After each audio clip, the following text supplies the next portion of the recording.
As the nation moved into the Gilded Age in the late 1800s, the idea amongst most women was to change the values of the women's sphere, values of caretaking, piety, and purity, and place themselves into the public life.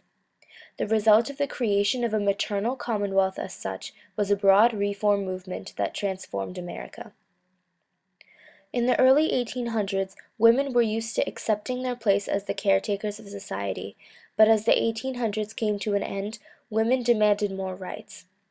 The 15th Amendment of 1870 prohibited the federal government or the state from denying citizens the right to vote based on race, color, or previous condition of servitude. The amendment did not specifically include women, however, and while 150 women did attempt to vote in 1870, they were unsuccessful. In this way, women became more and more bold in terms of politics, especially in 1871 when Victoria Woodhull ran for President of the United States, the first female to run for office. While no woman in the country was allowed to cast a vote for her, the stance she took was out of the ordinary because it contradicted most of the roles that were determined by the typical female sphere. This shows that between those specific time periods, women were more committed to getting what they want. They were willing to achieve equal rights, even if they were to be denied. The further persistence of women is also characterized in the Bradwell v. Illinois case, where the Supreme Court ruled that the state of Illinois had the right to exclude a woman, Myra Colby Bradwell in particular, from practicing law. 3 justices signed on to an opinion that stated that the paramount destiny and mission of women are to fulfill the noble and benign offices of wife and mother. This is the law of the Creator.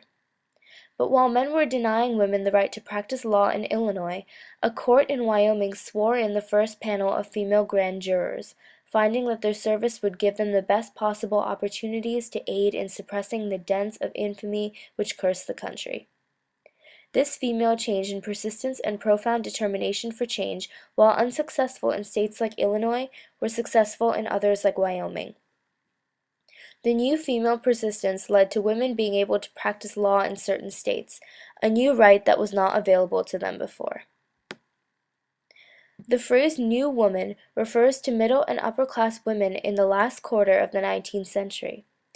These women were moving from home into the public sphere and experiencing greater opportunities for education and public involvement, either through work or through campaigns for social changes such as the fight for suffrage, campaigns for better living conditions and child care, and issues related to reproductive rights.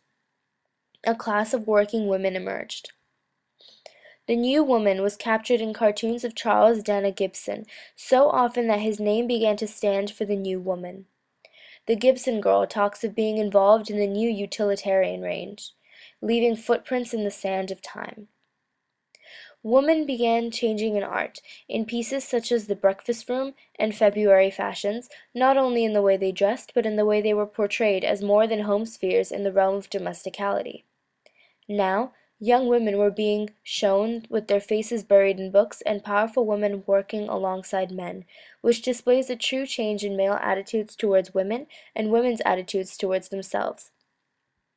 As women started taking themselves more seriously out of their domestic duties, men began to see women as more than just figures that take care of the house. Associations such as the National American Women's Suffrage Association made it their life's work to obtain rights for women in areas relating to politics and voting, resulting in Colorado adopting an amendment giving women the right to vote in 1893.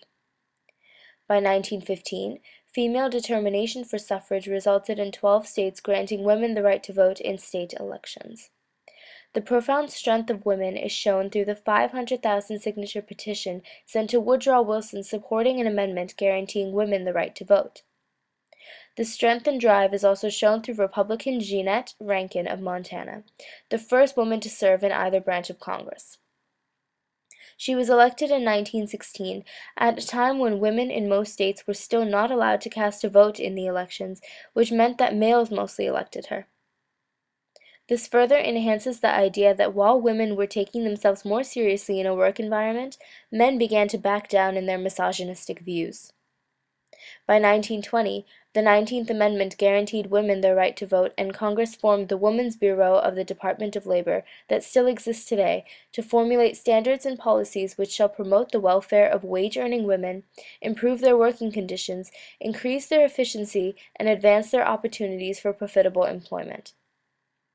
All in all, women went from accepting their roles as domestic, homebound caretakers in the early 1800s to challenging everything about their stereotypes and roles in the late 1800s.